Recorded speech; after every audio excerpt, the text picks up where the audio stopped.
You have now arrived at Stadium and Gale. Snap, the kick, it's been blocked again! Oh my! It's been blocked again! He's going to heave one deep down the field. It's going to be to the goal line. It's going to be gone! It's a touchdown! And the Gators have won the game! Tyree Cleveland! Oh my! I can't believe what I just saw!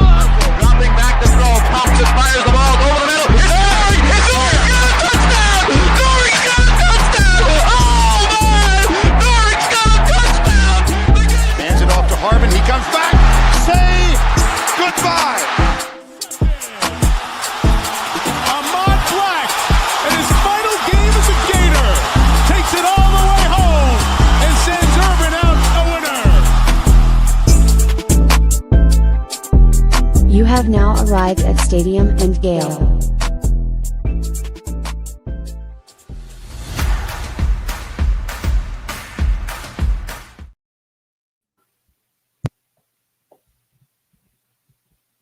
Boys and girls, ladies and gents. Did I get started on time? Boys and girls, ladies and gents, welcome to another episode of Stadium and Gale. It's your boy Corey. It's Dan. Delatorre. And your boy Jay Scott 2-5. What it do, y'all boys? What up, 2-5? Yes, sir. I like the energy, guys. Same corner, same time. We are back at it, man. The most entertaining, the most informal podcast that you will find on these Gator streets, man. It's been an eventful weekend. We're going to talk a little bit about a little bit of everything, but make sure y'all like, subscribe, share, retweet. We're going to get it on and pop it, man. Big motion. Dan, how you feeling, man, before we get into the shenanigans? How you feeling, Dan? You good? Feeling good. We'll talk a little bit about it after we do the ad read, but I do want to thank everybody beyond this, right? Like we're talking real life here. Thanks for the other prayers for my mom for her surgery. So she's still recovering. That was last Monday. So I do want to thank everybody for that. And, you know, certainly it's been a weekend. Got to see Nate Bargatze, got to play golf. Otherwise, nice. Pretty relaxing weekend. Otherwise, you know. Did you hit Nate with the twin? What's up, twin? No, I didn't. Missed an opportunity. The seats looked good enough that you could have pulled it off. A picture of you and Nate in the same building. Now I just think you had somebody taking a picture of you while you were on stage. Still have no confirmation that you and Nate Bargatze have never been in the same room together. So yeah, no, now there's that's funny. He did come like near where I was sitting, which on the opposite side, though. So if I would have gotten tickets, it would have been. But no, great show. It seemed like there was a ton of people that listened to the pod that were there. A lot of people tagged me that they were there, that they were watching me perform. So all in all, very, very funny time. Great weekend. And then, of course, just all the other shenanigans. But we're going to say that for an ad break so that you guys have to listen to our sponsors. Already. One time for the greatest, folks. Oh, no. How was everybody else weekend? Hey, yeah. I see you. Look at Jordan in the Jaguar gear. I told y'all that man wasn't no Dolphin, man. Look at that, bro. Duval. I'm in the middle. I got to roll for my guys. I put in the blood, sweat, and tears of my boys these offseason, man. So it's only right. But big dub for the Jags. I know Dan is not a fan of the Jacksonville crew, but big dub on their end, a very dominant one. But yes, sir. Dolphins did they thing too, right? Yeah, 2 in a row. This is what the Dolphins are going to do. They put themselves out of playoff contention and they rattle off like a 6-1 record. Exact. Sounds about right. If the Dolphins are winning right now, they're actually losing. They should be trying to stink for a new coach in a high draft pick. I'm going to be honest with you, man. I agree. You can say that again. Yeah, we're out of the top 10. We are out of the top 10 in picks, which is what we do. It's exactly what we do. We're right on schedule. We're going to go right on schedule to get the guy at like pick 13. That is a reach because it's like development. You know what I mean? Yeah. We are getting the 3-year project at pick 14.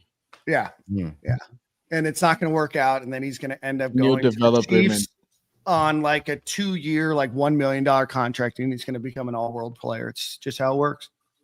It's like similar to Jaden Phillips right now. Yeah, right. Shout out to Jalen Phillips, man. I definitely thought he was gonna be better than that. Nick, how was Oxford, man? Like, how was it out there, man? Did you get jumped? No. I forget the guy's name.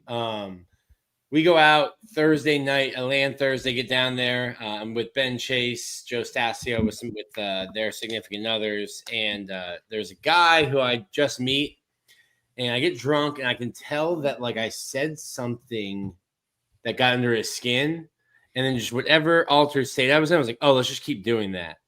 To the point where I thought he was gonna get mad at me. Then we saw him the next day, and he goes, hey, how you doing? His tailgate. And he goes, yeah, my dad's here. I told my dad he shouldn't talk to you because you're really good at getting under people's skin. And I was like, yeah. I think at one point I was like, really? You think this is like a top tier SEC town?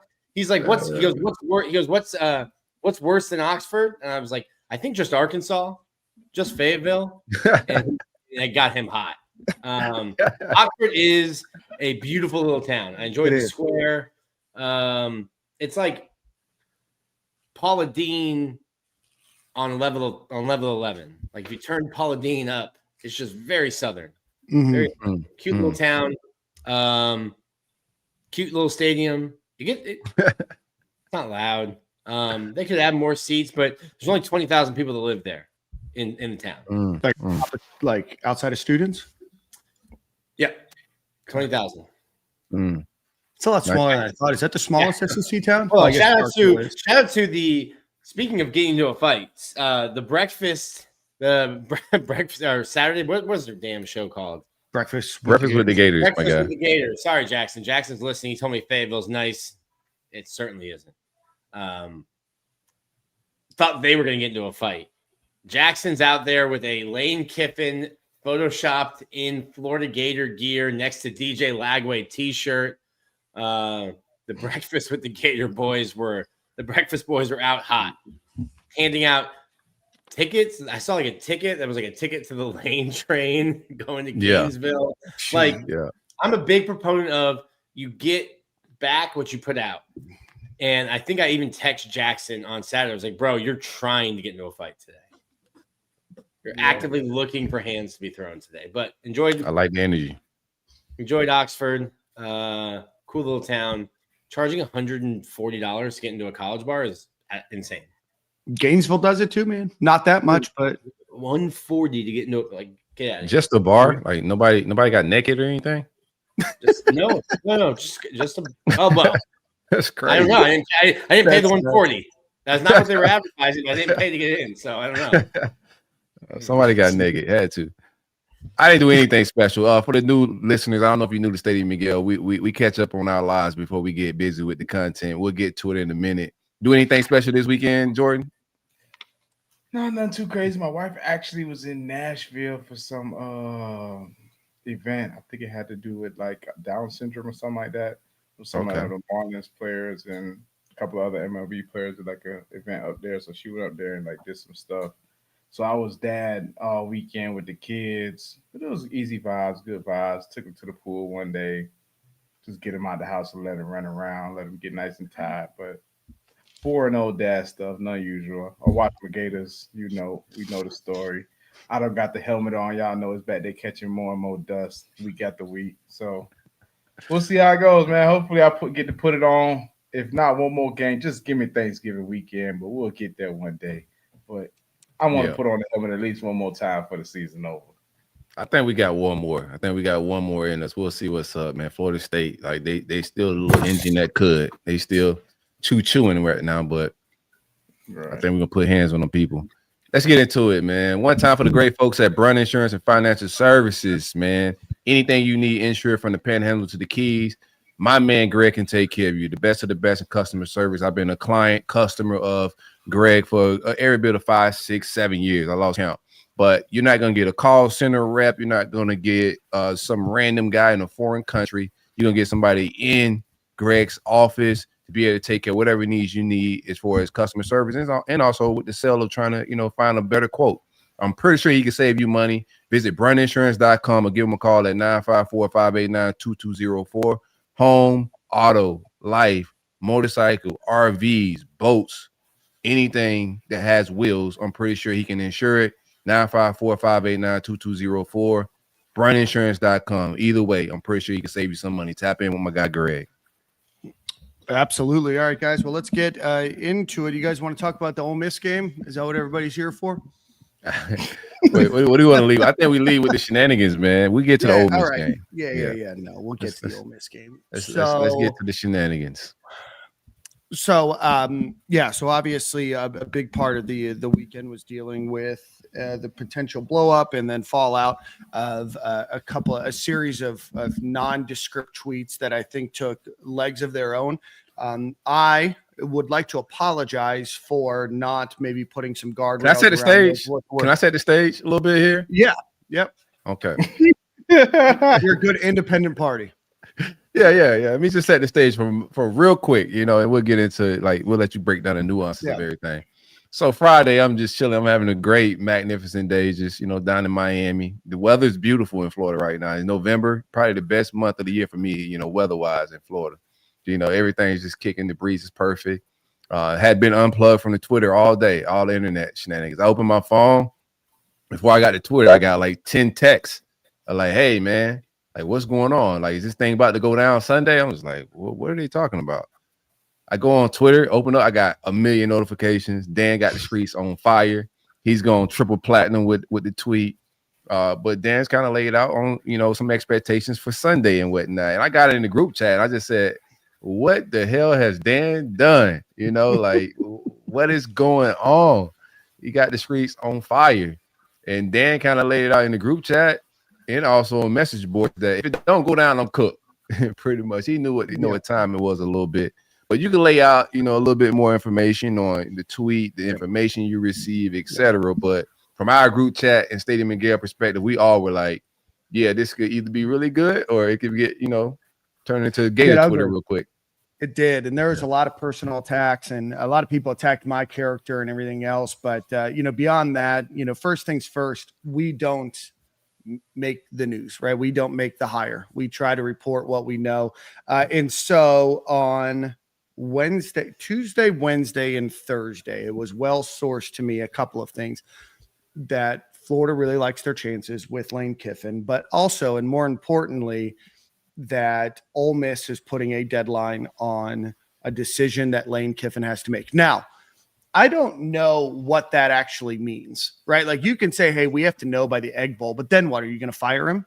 You're not going to do that. So I don't know exactly what the deadline is, but I had heard from two different, very well-connected people that Ole Miss was going to put on a deadline. And where I am slightly incorrect was that I was told that it was by the end of this week. And then Stuart Mandel from The Atlantic is saying before the Egg Bowl.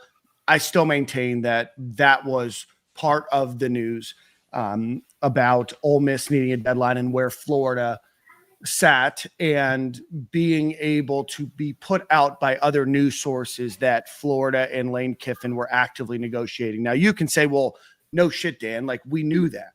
There's a difference between message board rumors and this making it into the public ethos. And so it was my expectation that both of those things were going to come out on Sunday. It was never that Lane Kiffin was going to get hired on Sunday. I could have and framed that better to say that wasn't going to happen. Also, I heard that James Franklin was going to sign with Virginia Tech on Sunday. So obviously that happened today. I guess the agreement actually went into place on Saturday night. And so those are some of the dominoes that I expected to fall. So obviously that didn't come out on Sunday. And Jordan, we had to catch Jordan up before the show because he's like, I don't know what is going on because he's not on Twitter. And so now all of this information has come out today. There is a few other things that have also come out, including maybe Layla Kiffin and her family, or in the family being in Gainesville yesterday. I know that there's a rumor that Dan Mullen's old house went under contract today. I know nothing about that. I don't know if they're going to go visit a house once and then go put a contract in before everything is signed. So that could just be noise. I don't know. There's also rumors that, Lane Kiffin's family was in Baton Rouge today. This is also the Lane Kiffin experience. He's had every opportunity over the last 5 weeks. And I maintain, and I'll tell you guys right now that there's been an opportunity for an extension for Lane for the better part of a month now that he hasn't signed. And he is now jockeying and he's going to make 2 fan bases absolutely hate him, and the third fan base really excited, and then I think very nervous that they're the next one that something like this is going to happen to. So, but more than happy to answer any questions. I will take it on the chin. I am an adult. I understand that. Yeah, I understand that people might have felt disappointed. People felt like I lied to them or that I don't know. And I have tried to be as transparent. People need lives, man. To be honest with you. Yeah. I've tried to be as transparent as I can with what I know. I am also not a journalist. I understand that comes with different responsibilities. But I am trying to share with you what I know. So that's where we're at right now. I appreciate Corey for having my back today. And I guess I have the tweets to the boys about what the news was from Thursday, Friday, and Saturday. So, Here's I mean, if thing, you don't man. believe me, there's one guy that's like, I don't believe you, but like, yeah. Here's my thing, right? Which I think you were on point with, a lot of things. Like, you never say a hire was going down. Like, anybody with a brain know that a hire wasn't going down on Sunday, no matter how it shook out. It was just going to be some momentum and some, things that got reported, et cetera. Like today, a day late, and things change, things are fluid. Anybody with a human normal brain knows that things are always fluid. As somebody that has put some news out there and things change, or put some information out there and things change, it just happens. It don't mean that you don't have sources. It don't mean that you're not connected. It don't mean any of that. It just means the information may have changed. All of the personal attacks, I think, is just trash. Just straight up trash. If somebody's, what we do on this show is inform and entertain. We all have the best intentions for the University of Florida, and we also want to, inform our listeners on what we're hearing, and that's safe. That we're told it's okay to report on that. It's okay to leak out. Is what we give to the streets. None of this stuff is detrimental to the hiring of Lane Kiffin, etc. That none of that's going to stop a guy with an ego like Lane has from accepting the job or going to a different stop. Like, none of that affects anything. But I think it's just low level, and it's just trash, and it speaks to like people's lives, to be honest with you. If somebody puts something out there, the information change. People's talking about Dan's personal life, how he buys seats to a concert. You're a loser, and you need to level up your life a little bit. If you're watching what the shirts he wear, things he brag about, you are a better male, and you are a loser. None of this information about college football is that important for you to go on rants about another man's life. If a man sits around, watches another man post about his life on Twitter, on social media, and then waits for an opportunity for that man to maybe have some type of slip up, and then him get out all his feelings about this man's life and what he's posting on social media, you are a chump and a coward to join in on a crowd of other men that's talking about college football information. We're talking about college football information. I'm gonna stand in the pain for my friends, man. And I think it's all cowardly, for everybody to start getting there. And it was people that I thought was friends of this platform. It was people that I thought that was down and rock with us that start getting off opinions about, this guy and his lifestyle.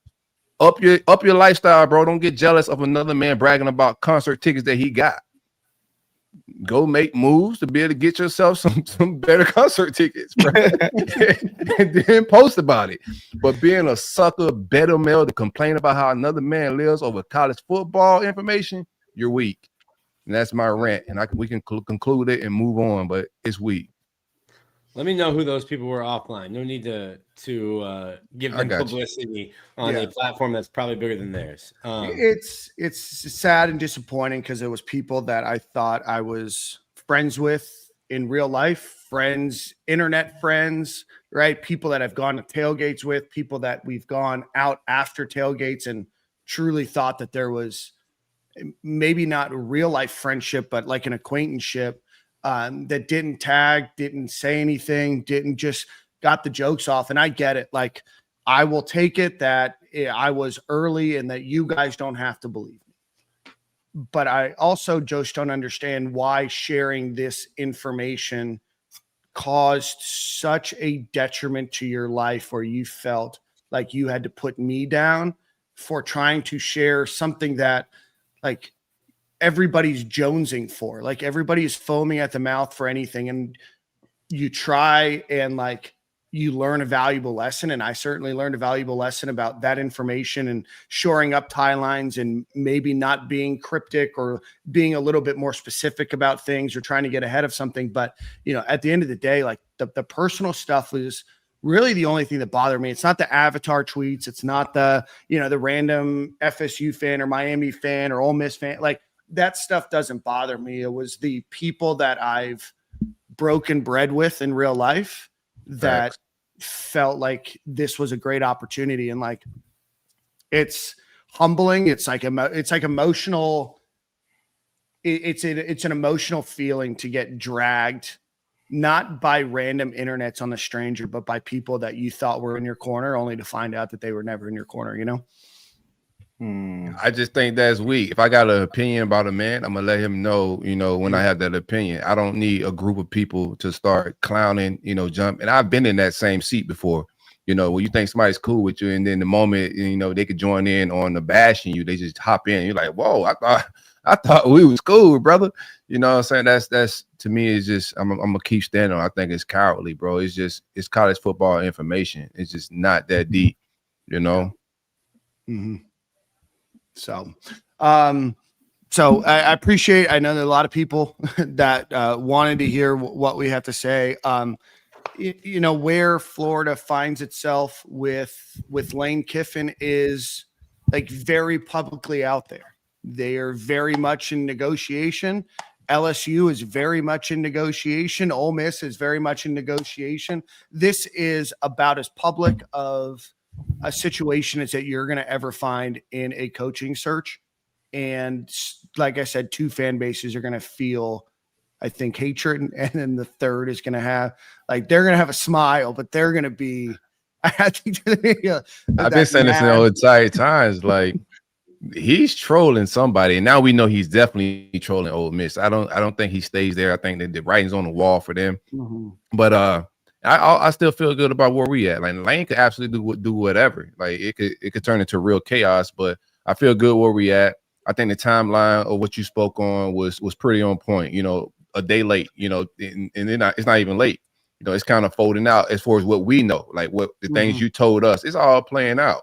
I'm not going to ever question, you know, your credibility or anything like that.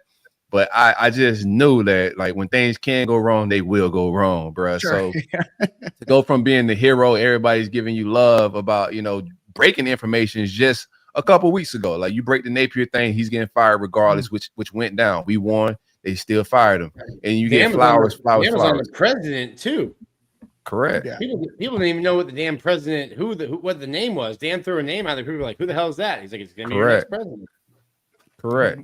I've been saying all fall, Dan. I don't know who's Dan's talking to, but Dan's breaking. He's in his bag. He's in his bag, bro. You just got to give flowers where it's at. And so, you know, we're not gonna, like, Stadium and Gale, we're gonna stand on business. We're gonna continue to do what we do. If we get information that's safe enough for us to share it with our listeners, we're gonna do that.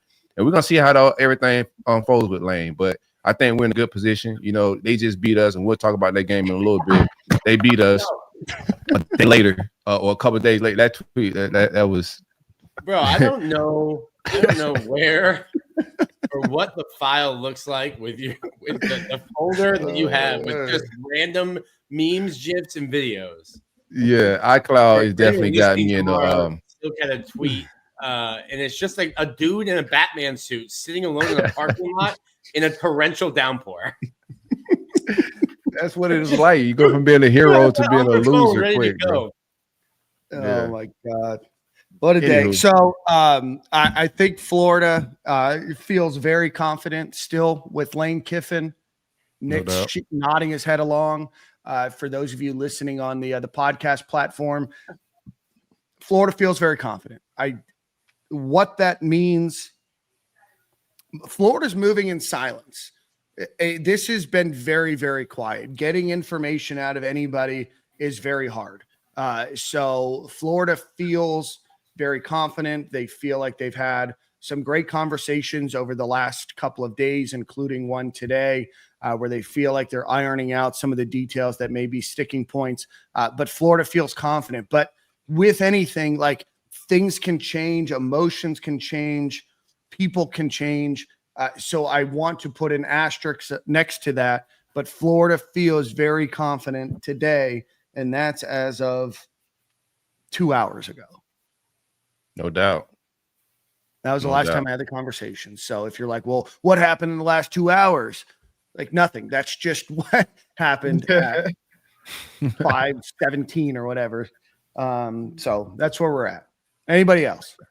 I think Ole Miss is absolutely crazy about like telling him you got to decide, or by such like a deadline. Like, come on, like who are you kidding? There is no deadline, man. From my view, like you don't quit, I fired you. From my view, they're just in like a crazy spot. This is their best team since integration.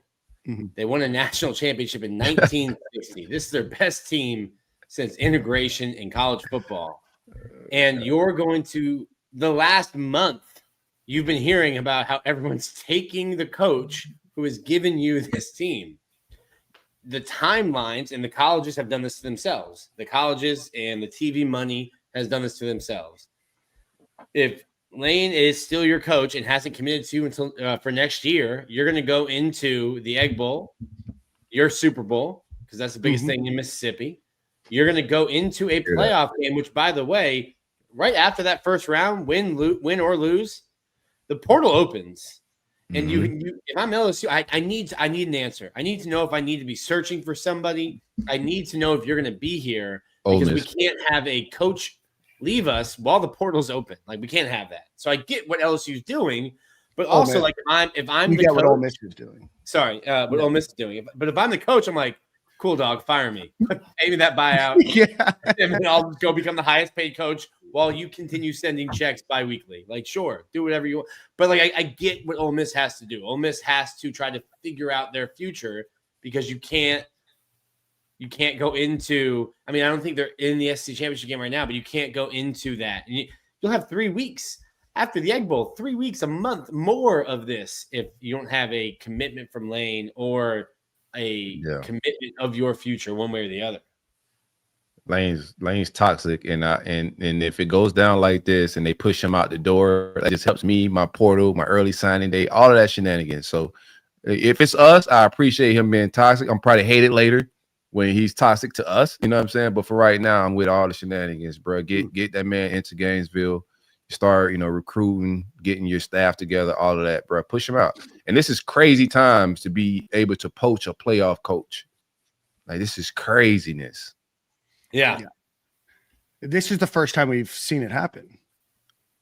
Correct. How do y'all feel about it? Y'all feel like this is something that should continue to go on, and y'all feel like they should put some rules in place to kind of change this whole thing around? The problem is like, until like they drop the school thing, like you just, that's the big thing, right? Like, you have semesters, you have school, right? So you can't change the calendar that much. Like, ideally you would be like, well, let's just do everything after the season. Well, you have early enrollees trying to enroll in school in January. You have transfer students trying to get in before drop ad. And that's your biggest thing. And that's why it's so different than like the NFL, that you can just fire later on. But still, I think even with the players, they got parameters on when they can hit into the portal, right? And when they could, say that. I think they got to create some type of guardrails for coaches in this saying, because this is new. So like, the NCAA never had to cross this bridge before. I think now that they're getting to this, like, yeah, I'm pretty sure most of these schools are going to be reaching out to the NCAA or getting together, because the NCAA just work for the schools. So they're going to reach out to try to put something together to protect themselves from situations like this. They got to, bro. This is crazy. I like it for us, but this is absolutely crazy for Ole Miss. This is just a wild scenario that we've never seen play out, and now it's being played out very publicly with 3 very public schools. You have Florida, LSU, which anybody would tell you that are top 10 jobs in the country, and then Ole Miss, who is on the verge and very likely going to go 11-1, have a great spot for the playoffs, and their coach is non-committal, very much tweeting like a 16-year-old girl, evaluating the guy from summer camp or the guy back at school. right? Like, which one do I go That's to? crazy. You know, but is it wrong? Like you've had every opportunity to kind of get ahead of the narrative. And I know the answer that he's given is like, we don't talk about this during the season. It's like, my brother in Christ, like you just have a very limited amount of time. Because Florida has to go in with a coach. LSU has to figure out their coaching situation. Ole Miss has to figure out their coaching situation. But if he's my coach, take the toxicity. Yeah, I'm with you on some of that. So I think the way he's tweeting and all of that stuff, I have takes on that. I think it's very unprofessional, immature. I'm just gonna be real. Do I want him as my coach? Yes, I could. Like, you can have multiple opinions and different perspectives on anything in life. Like, just because you like a guy don't mean you gotta like just cape for him and just say wild things and just ignore flags. There are clearly flags there, bro. I don't see the comparison. And in that world of Steve Spurrier would do the same if he had Twitter in his time. No, Steve Spurrier was the ultimate professional. Is he going to talk trash about, you know, other rivals and teams that we face? Yeah, he's going to talk greasy. He's going to troll in that fashion, but he's not going to troll the actual school he's working at. So I think is wild, but this is who Lane has been. I never questioned Lane as a play caller or as a coach. I've always questioned his professionalism and how he's handled, you know, that part of the job, being a leader of young men. Like, I can't imagine what Ole Miss and that team, that those players in that locker room are thinking right now. You know, like, and that could potentially be us, you know, on a playoff run. Some NFL teams interested in Lane. You feel me? Like, what's the difference between now and when he left Tennessee and when he left other stops, right? I don't think there's a big difference. I don't think there's a lot of maturity in that facet. And I still want him to be my head coach because the coaching pool right now is absolute trash. So that's where I'm at with it. If we get him, cool. If we don't, then go find me a coach and we'll talk about it on Stadium and Gale. Right. Yeah, we don't make the hiring decision. I know that there's a lot of people think that we influence it or that we're making the hire. We are not in the room. I'm not in the room. We are not. In Florida, we'll have a head coach next year. I do think Florida is putting all of their eggs very publicly in one basket. I think that the one big wild card that everybody's missing, and I think the chat has kind of talked about it, Jimmy Sexton is a master at this. And information gets leaked, information gets out there publicly for a variety of reasons. And usually it's not to create anything more than a shitstorm to cause panic and emotional decision-making, then usually more, 7-digit numbers that end up on the end of that contract. Because Mr. Sexton, of course, makes money on every additional dollar that goes up on that contract. Shout out to Sexton. Sexton, not Sexting.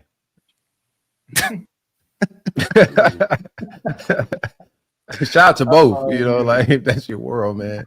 Oh my God. All right. Let's get into some super chats. We've got almost 6,000 people watching. So we appreciate you guys. Share it, like it.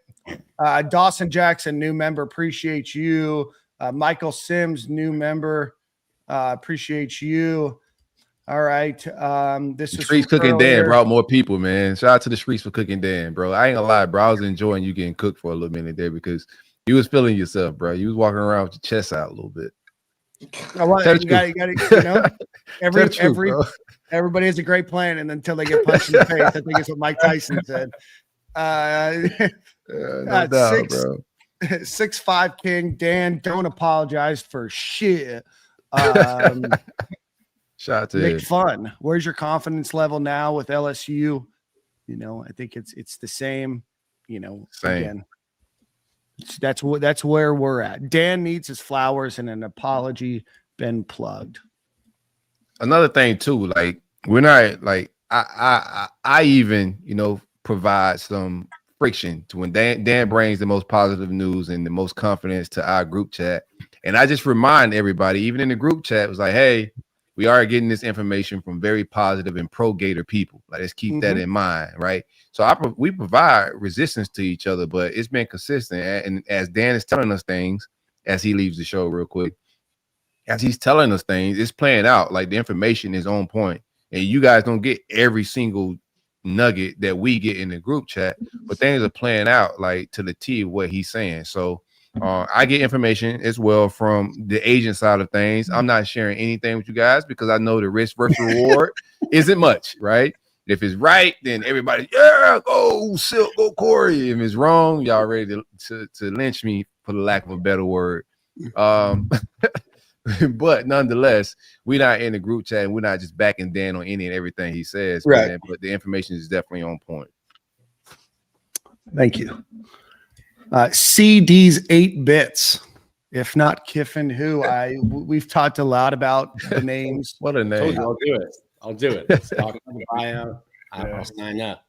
Nick will do it. I think Lincoln Riley's a name that I said hasn't been vetted. I think Lincoln Riley has now been vetted. I think that's an appropriate time to drop that comment. Yeah, but Forbes Chips are very publicly on the lane train. Lane or bus. I'm and we're not wearing a condom. I don't know what. It's lane or bus, and we're not wearing a condom, Jordan. Yeah.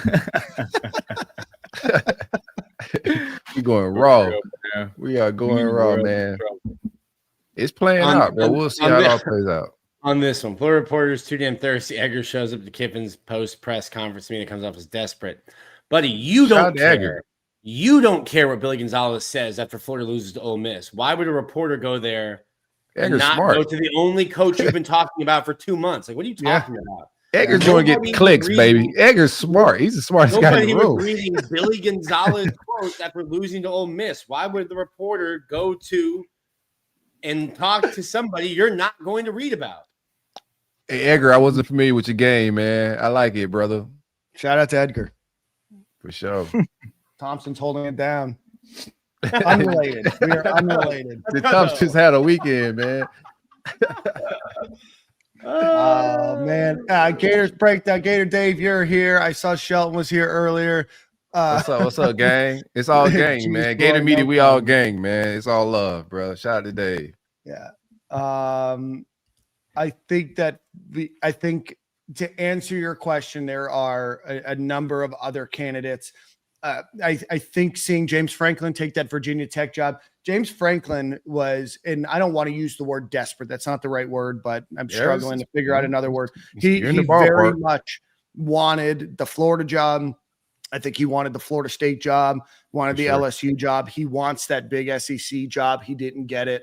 And so discussion, I mean, I don't know if that means anything other than, I mean, if Florida's willing to keep him on the back burner. He was never really a real serious candidate, but I do know that he was a candidate. I'm glad that Lane Kiffin didn't end up at Florida State. I think that would have been not a good thing for us. Like recruiting wise, facing him and Mario on the trail is just not ideal thing, bro. Both of those guys are going to be stout recruiters. You feel me? So I'm glad that he's going to Virginia Tech. He could beat my ops in Miami and Florida State annually. And I just think we're still on.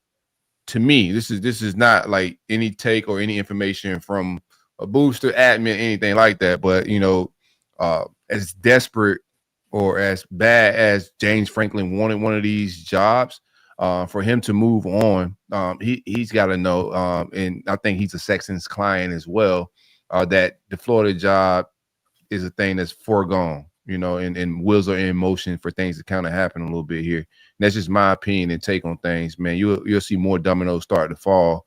I'm interested to see who re-ups now, like who get extensions, who get bigger deals. I know we're interested in my guy over at Georgia Tech. Name slipping my head right now. It's been a day. Brent Key. It's been a day, man. Been out here just defending Dan all day, bro. Like, I appreciate you, brother. No, it's all good, man. I love it. Like, don't talk crazy about my people, bro. Anywho, I think the wheels are in motion for good news. I think LSU is just Sexton doing what he's doing as an agent. Everybody should take visits, you know, and you know, cross all your T's, dot all your I's. But I think we're in a good space. I love that I'm hearing that Spurrier is involved in some of this. LSU has one legendary coach on their roster, and that's the GOAT, Nick Saban, right? And he's not even known for being an LSU coach. He's known for being Bama's coach. So if you want to be legendary, you might want to come to the Swamp. And I think the Swamp is going to get their next legendary coach, at least with the opportunity to be legendary, I would say. Yeah. Don't be scared now, Dan. Talk greasy. You've been confident this whole time. The streets got you scared a little bit. I can tell. I think because there was a tweet that I had that I called Lane Kiffin a fraud after losing to LSU last year. I've called him all type of losing stuff. to Florida next year. So that got screenshotted. Like, listen, I don't think that Lane Kiffin's a perfect candidate. I don't. I don't think that. I think that he's a good coach, and I think that there's some maturity that he's shown. There's some immaturity still. Do I think that he's the perfect coach? No. No such thing. Had I had somewhere maybe between 3 to 7 beers at that point too? Maybe. Was I talking greasy because Florida beat a top 10 team, kicked him out of the playoffs? Maybe. Who knows? But it's been deleted. It's been deleted. I'm a coward. All right. I don't think LSU will hate him. Only Ole Miss. Maybe. I think LSU fans right now think that Lane Kiffin is coming. To their program, and their message boards right now are already printing up Lane Kiffin shirts. Why do we have the early signing period anyway? Because kids enroll early. Yeah. This is easy math. Kids enroll in like January, so they need a time period to sign, before they get here on campus. We can't just kidnap them. They ain't come here to play school. Shout out to Cardell. I believe the LSU noise is a smoke screen by Sexton. Could be, could not be. We'll see. Just if you don't get too emotionally tied to one story, one source. A lot of this stuff that appears public, like I said earlier, is public for a reason that it's not for you to know.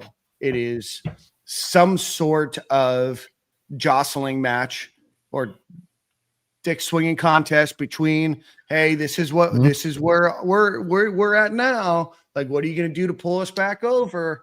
Right. That's a competition I'm not showing up to, man. Groot you win, bro. You win.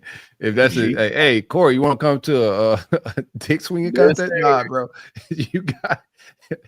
You win. You're champ.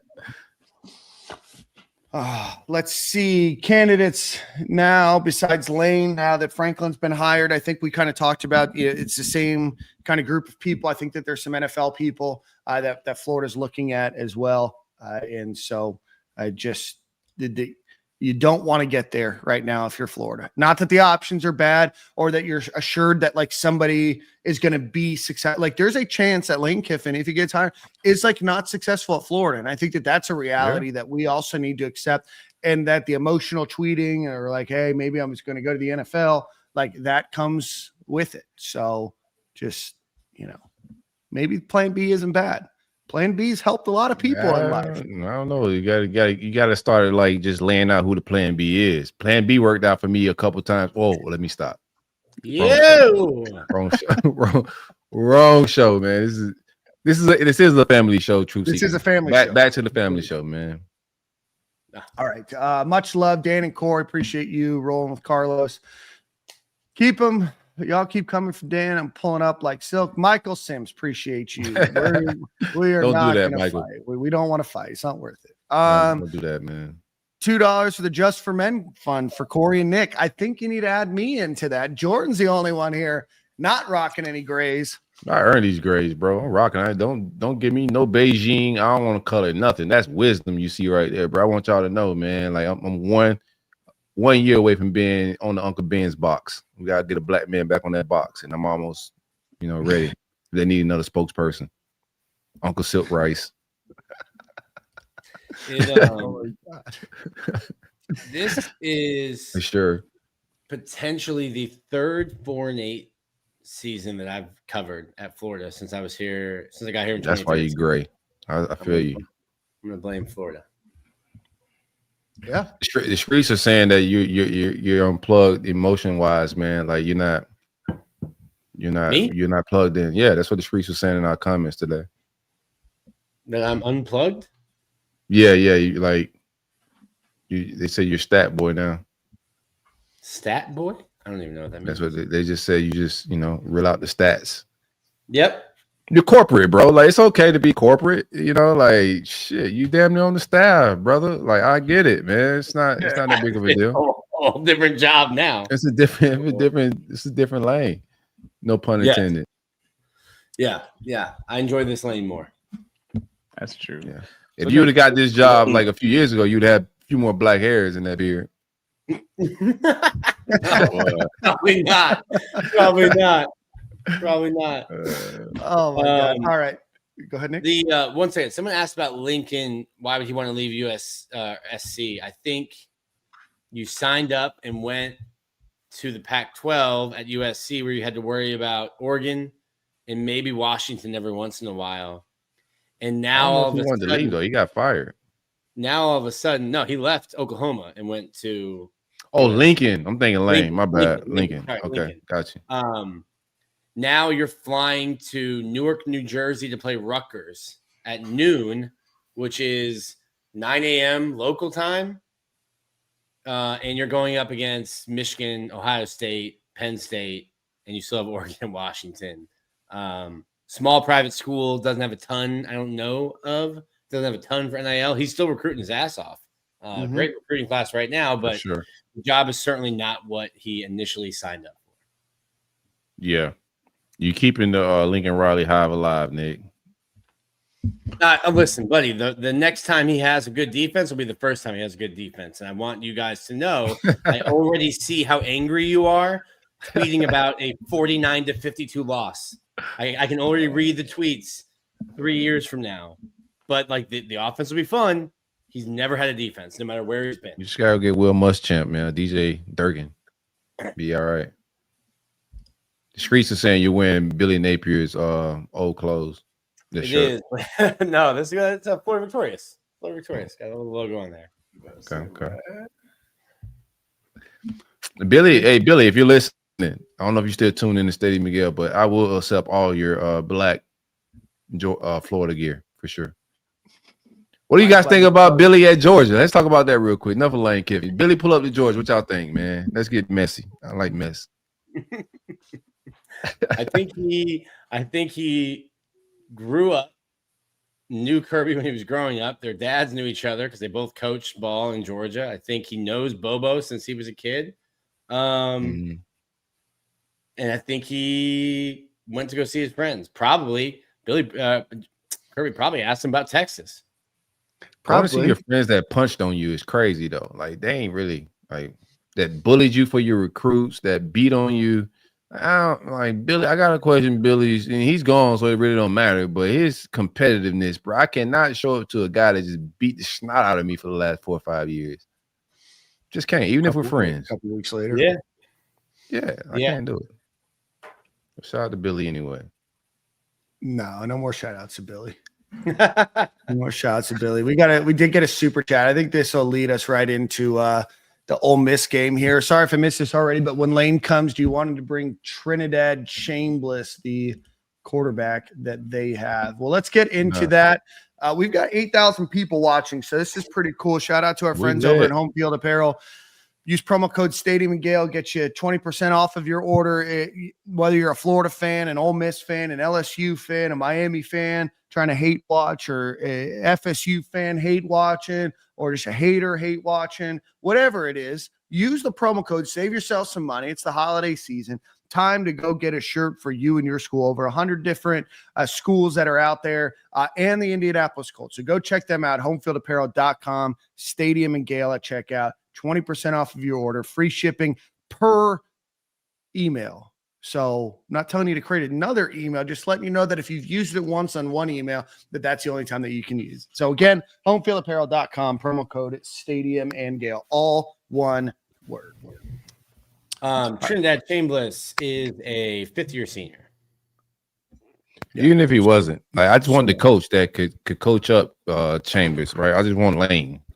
I like what I'm seeing out of DJ as far as like arm talent and a lot of other things. He got to clean up some of his footwork and decision making, but that's why we're after a guy like Lane. That's why we're not wearing a condom. So I knew Billy was a plant from Georgia. Appreciate the super chat, Brian.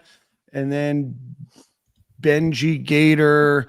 Dan, you know anything about Joel Klatt's reporting that UF has more strings attached to Kiffin, whereas LSU and Ole Miss is a blank check? I don't know enough to give you an answer, but I think that the idea of a blank check is also like a misaligned phrase on what that means. But I will try to report back.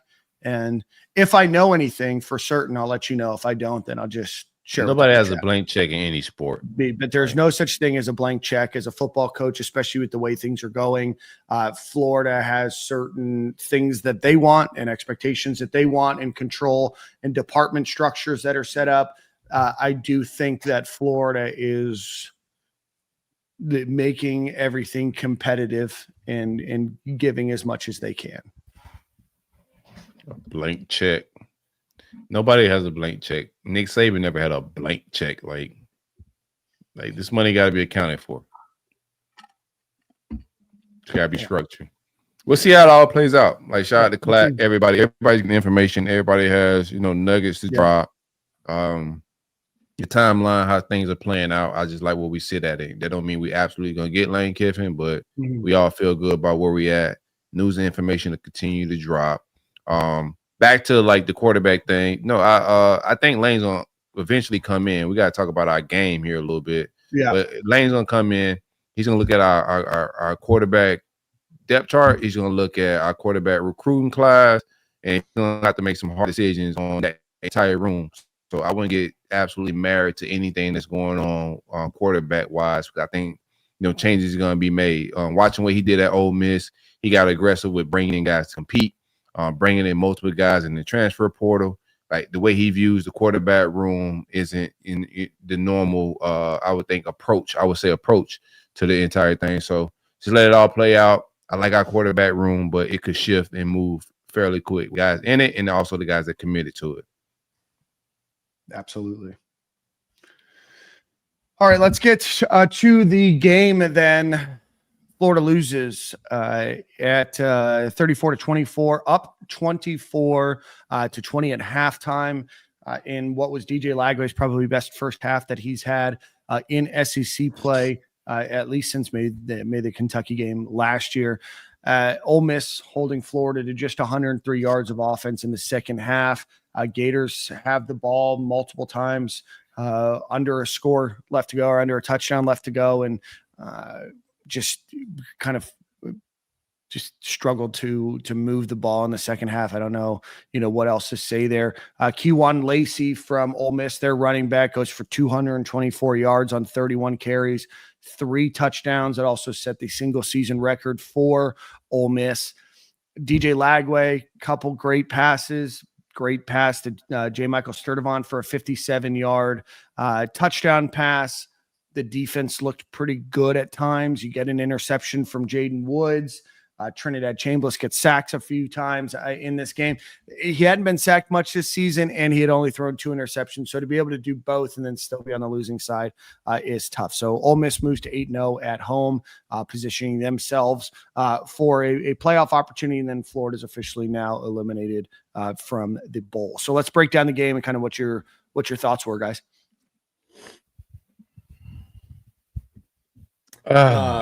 Great drone show. Go ahead. Great drone show in Oxford. I don't know that any of us, Corey, I think you had connection issues. I had connection issues too, but I don't think any of us thought it'd be competitive when we talked on Friday. Yeah. So was pleasantly surprised that we had a good game, especially coming off of what it looked like Kentucky. I think it just shows that like the talent is there on the roster. If you can retain it, that Florida's a place you can come in and win next year, which I think is big if you're trying to show a coach, whether that was the coach on the other sideline or a coach watching from home. I think that's important. Overall, I thought Miles Graham had a great game. Really cool to see TJ Abrams kind of make the most of his opportunity. He was kind of buried behind a slew of different got the call this week, and I think he had the best game of his career. And defensively too, Jaden Woods, You'll What remember a hooper. What a hooper.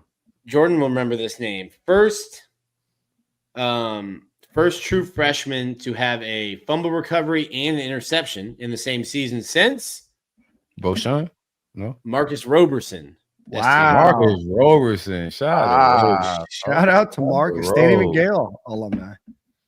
So a couple good things. Like ultimately, like when I was down the field, one of the students asked me, like, is this like a moral victory? I'm like, no, there's no moral victory. It's like you lost the game, but like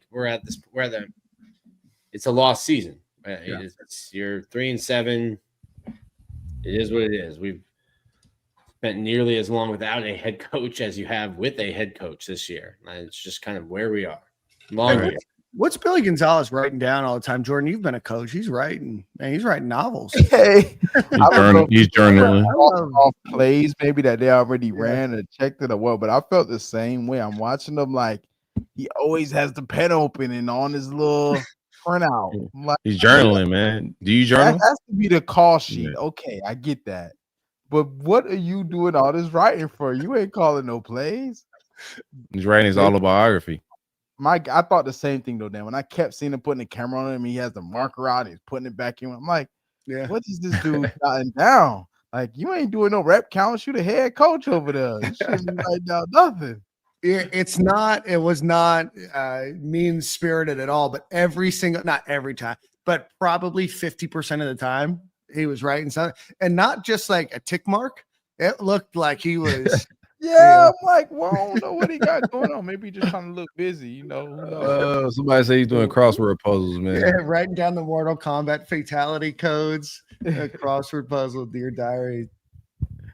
I was the only one that caught that, but yeah, man, I feel like overall they surprised me. I felt like Nick mentioned, nobody expected that game to be competitive based upon our last road game that we had versus a worst opponent.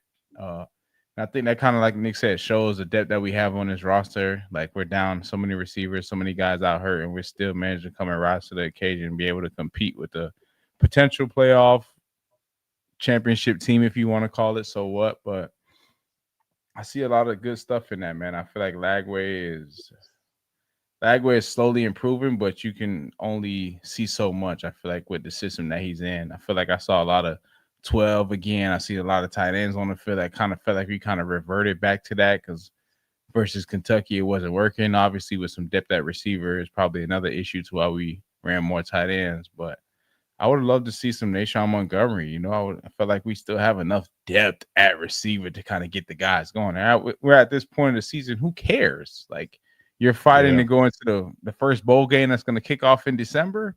Good luck. I mean, I'd rather see what my young puppies look like and get all the young guys in and get them some real SEC reps, not versus a cupcake team. So, obviously, I think Billy Gonzalez is trying to make the right decisions to make himself look good for his future. So, he's honestly going to just play all the older guys and the best guys at hand. But I would love to see some young guys go in there and get some burn and get some play early in the game. And, yeah, I'm not a big fan of the tight end. So, offensively, I wasn't a fan of our play calling and our personnel throughout the game majority, but it's just a bed that Billy Napier made for us, and we all just have to lay in it, because it's been that twin size bed.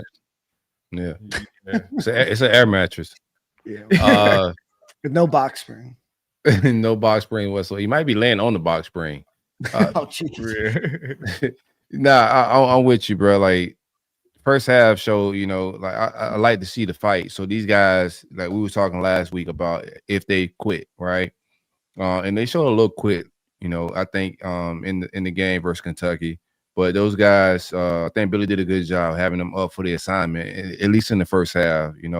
I think DJ hit some good throws. The offense was, making things happen and capitalizing on the mistakes that Ole Miss gave us. When the defense came up with some stops and some turnovers, they made some things happen. I'm exhausted of the tight end sets as well. Some just key drops. They're running in ankle weights and mud, boots. They're running in Timberlands. They're running, in shackles. It's a lot of things that's happening, but they're just not getting open. And I like our freshman receivers. I think Muiz and I think Nation Montgomery are going to go on to be really good college receivers when it's all said and done. I think very highly of both of those guys. So I would like to see them get more reps and whatnot. Defense came to play football. Yep. Miles Graham is just an absolute stud. He deserves, like the finer things in life. He deserves all the spoils and riches that kings get. He's just a dog. So I'm in love with 5, on the football field. Shout out to Bet getting some sacks and making some things happen. We're so far deep with our defensive tackles, so many injuries, and we're so far down the depth chart, and guys are still making plays, man. So do want to see some changes in that safety room. I don't care where we're at in the season. Just give other guys opportunities. If plays aren't being made at safety, I don't care if a guy's, senior, super senior, junior, etc. Put some other guys on the field. I love when I seen 43 on the field. I think he's a dog. I think he should be starting on some type of football team. He's not a walk-on caliber kid. He originally was at another school on a scholarship, was a top 20, 30 safety in the country when he came out, and he shows that. I think he comes downhill with different type of intentions. He's an absolute beast running the alley with no ski mask. He ready to lay people down and take all their lunch money, and share it amongst the crew. That's what he on, bro. I would like to see Stubbs. Lagunza came in and made some plays, and from what I heard, because I still haven't watched the game. I listened to it on the radio like it's 1968 because YouTube snatched it down, and I was out with the fam and whatnot hanging out. But yeah, just not a bad game. I think it's gonna be entertaining on the way out. I don't expect a whole lot of wins. I'm a realist with where we at as a program, but I like that they just haven't quit. They're still fighting, because I thought the Kentucky game, they were going to fold. I thought Ole Miss could come in and blow us out, and we came in and Lane Kiffin had to figure things out on 4 downs a lot of times. So shout out to that, man. Lane looked like he started to call plays.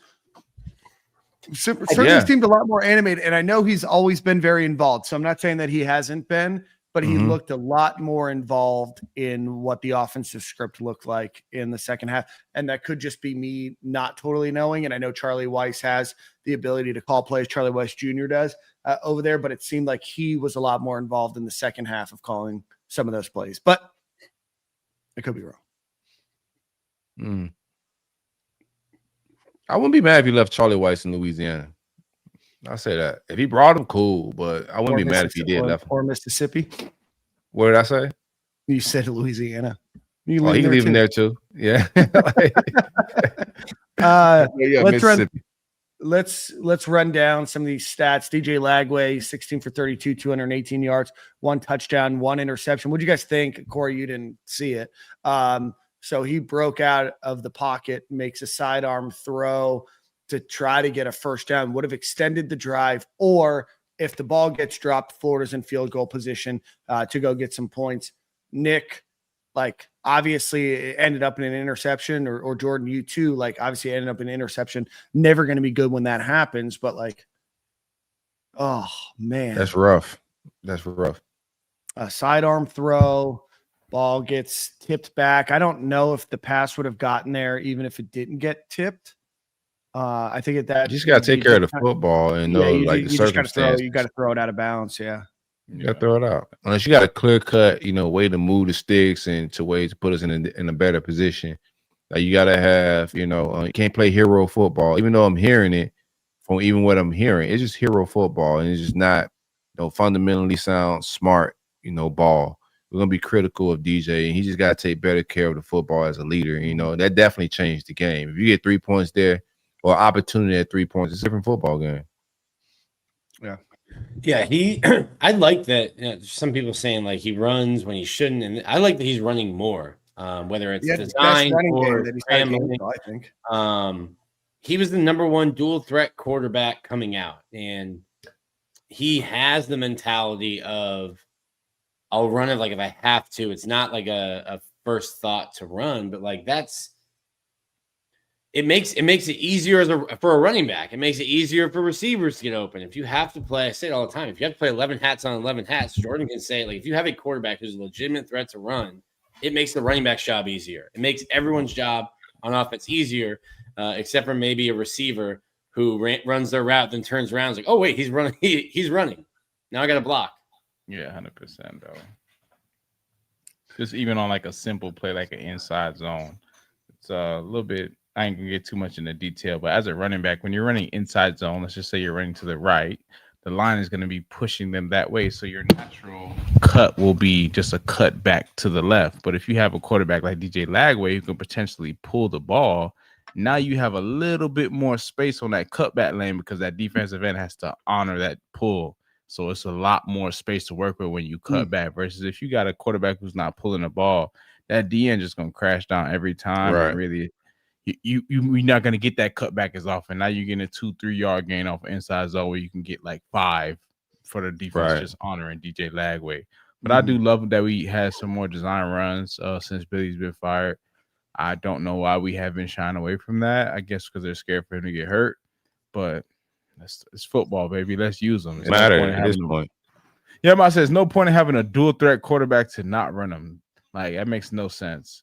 So yeah, I mean, Jordan, you're right. I thought that he only had 36 yards rushing. He did have a first down on third down. I thought it was his best game running the ball. I thought he was a lot more confident running the ball. He threw his shoulder, down to, fight for an extra couple of yards. But I thought this was the most comfortable we've seen him.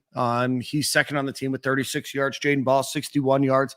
He's at 808 for the year. So not quite UF getting 2 1,000-yard rushers, but also the idea that Jaden Ball could get 1,000 yards is definitely not out of the realm of possibility with Tennessee and Florida State left to go. Yeah, he could get there. What we at 8 something? 808. Might be the only good call I had all year. Might have crushed that call. Jaden Ball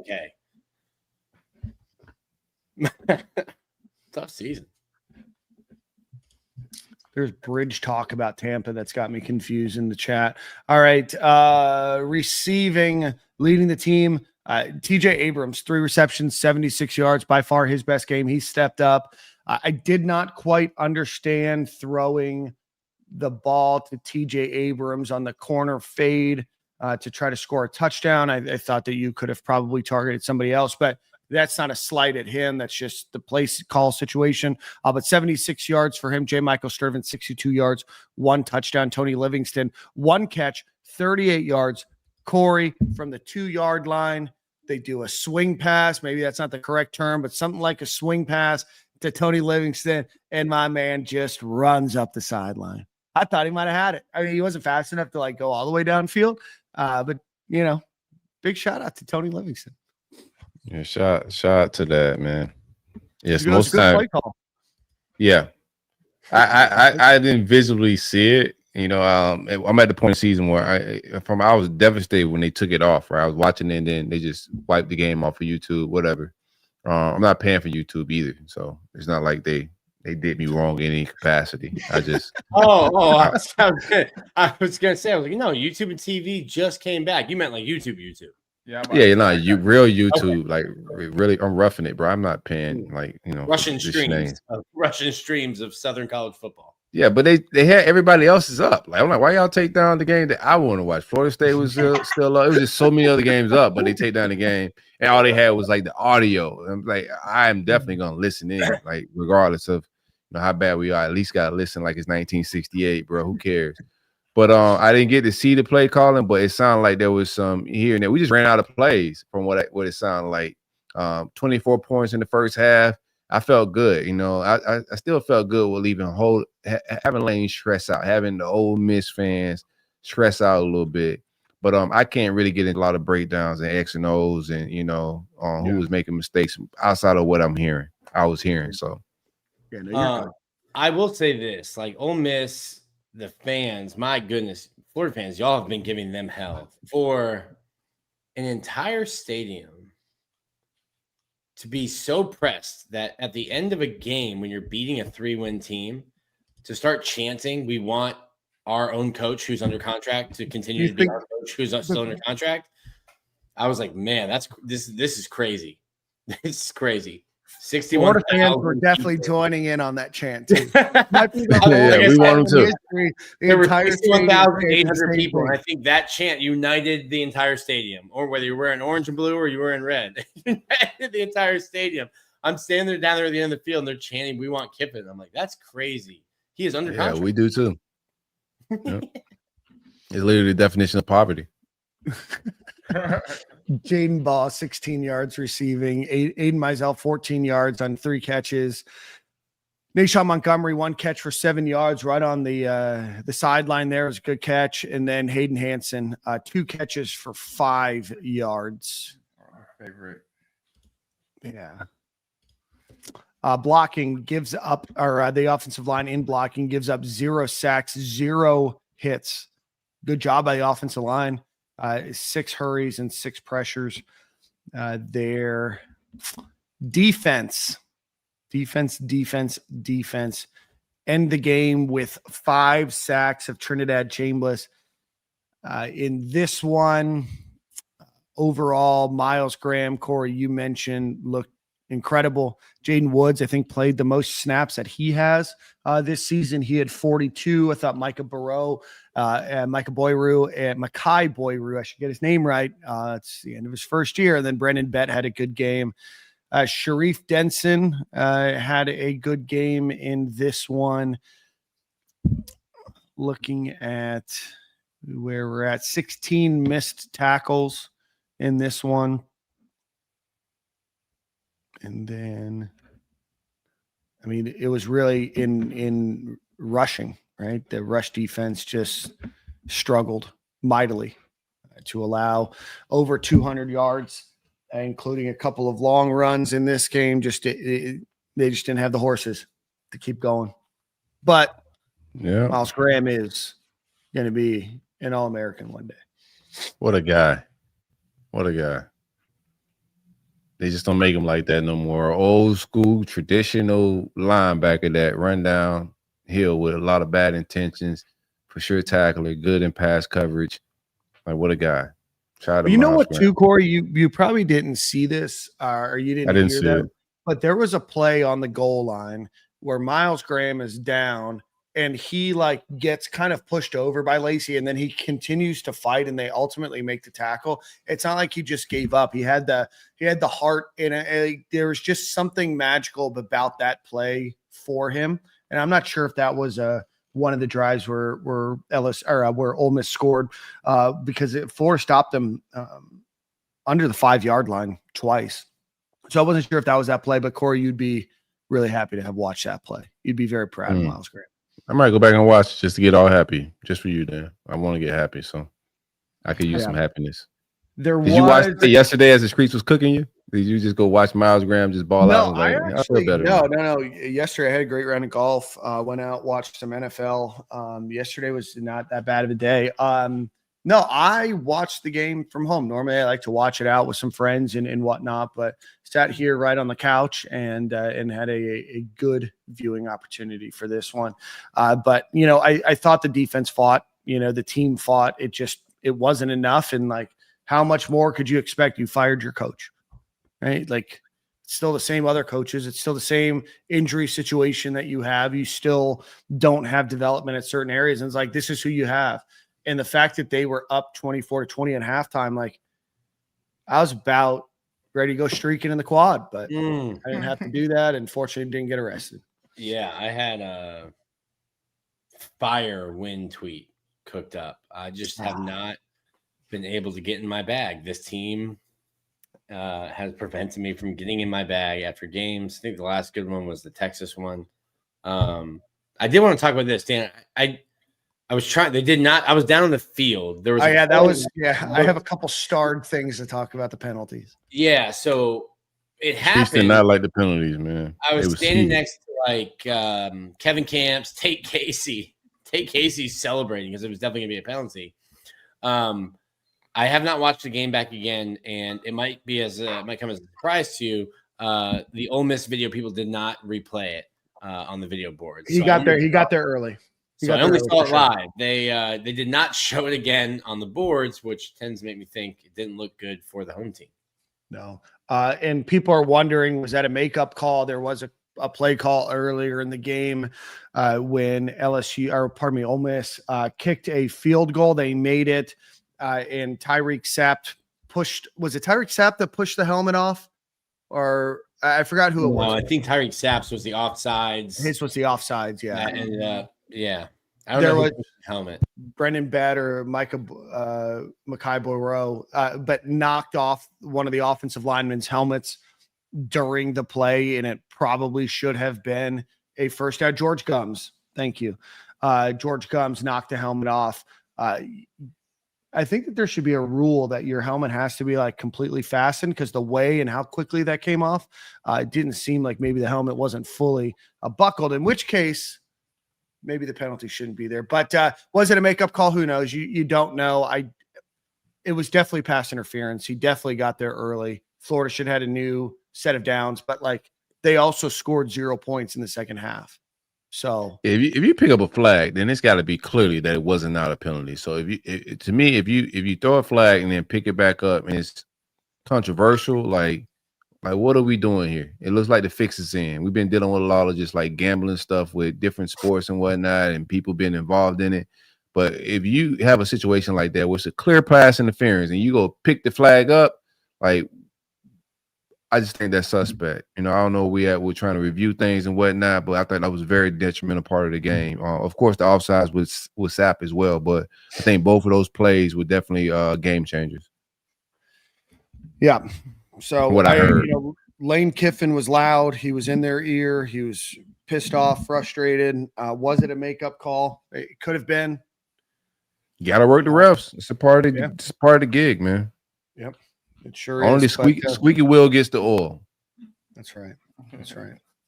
And so that's where we end. So again, the Gators lose 34-24. Host number 21 Tennessee this week before playing FSU to finalize their game. We will discuss. There's a lot of new people that are here. We appreciate. There's almost 12,000 of you guys watching right now, so we appreciate you guys watching. Big. So, Corey, you did say we are the biggest. So, so we will be back on Friday morning, and then because of everything that happened, I'm fleeing the country for a little while. So I'll be gone for a couple weeks, and I'm sure that's when all the news and all the fun's going to happen. For real. It really is, but after everything, I just need to flee the country for a little while. So I will not be here next Monday and the final game day Eve show. I will be here on Friday, but we appreciate everybody. Before we do that, we got two final sponsors, and these are two great sponsors that you guys should go check out. Our friends over at Game Time Sidekicks. If you want a really cool cup like this one, which is kind of the old Steve Spurrier polo motif, Nick has one, Corey has one, Jordan has that one. Go check them out, GameTimeSidekicks.com. Shout out to them. They are now also going to sponsor Florida Basketball Hour, who yes, sir. The Florida Gators just moved to 3-1 on the season with wins over FSU and Miami this week. So we'll get Neil on and Eric on in the next couple of weeks to talk about the Gators basketball team. So they're still kind of coming into their own, and you brought two new guards in, so they're still trying to all figure out how to play. But shout out to them. But they're going to be a sponsor with Florida Basketball Hour. So. And if you're looking for other podcasts, shout out to our friends over at Breakfast with the Gators. They do a fantastic job. They seem to be really well received right now as well. So gang. Put out great content. They travel a lot. They're out there tailgating. They're at every game. So definitely go check out them. Jackson, Will, Devin, all of them. They do great content. And then finally, if you ain't a Gator, Will solid. That's my guy. Yeah. They're all great. They're all great dudes. I'm just joshing. Go ahead. And then if you ain't a Gator podcast with our guy JB, he hosts that one. So again, it's us on Mondays and Fridays. Florida Basketball Hour. They drop 2 episodes a week. Breakfast with the Gators. They drop an indiscriminate number of episodes a week. Sometimes it's 1, sometimes it's 2, sometimes it's 3. But they put out great content. And then finally, if you ain't a Gator, JB, and I think he goes twice a week. So definitely go check out the other podcasts on our network. Thank you guys for supporting us. And then finally, go visit our friends over at Alumni Hall. If you are in Gainesville, right on Archer Road, or if you are looking online, alumnihall.com, they are going to have the largest selection of Florida Gator apparel, accessories, gifts, ornaments, holiday trinkets, whatever it might be out there. Let them know your friends at Stadium and Gale sent you over there. But we appreciate all of our sponsors. They've been rocking with us for a really long time. All 12,000 of you, if you could hit the retweet button, hit the like button. We appreciate everybody for the super chat. We appreciate the support. We'll let you know as things happen. But enjoy your nights. And Nick, I think you got song of the week, brother.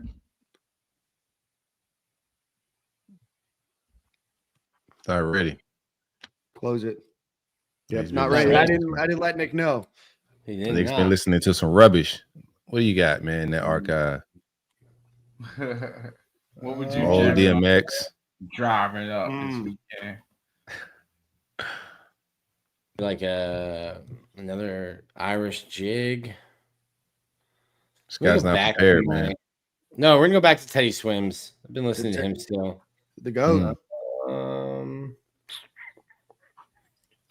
What's one I like? I already did Small Hands from Teddy Swims. We'll go to Lose Control. Teddy Swims. Lose control.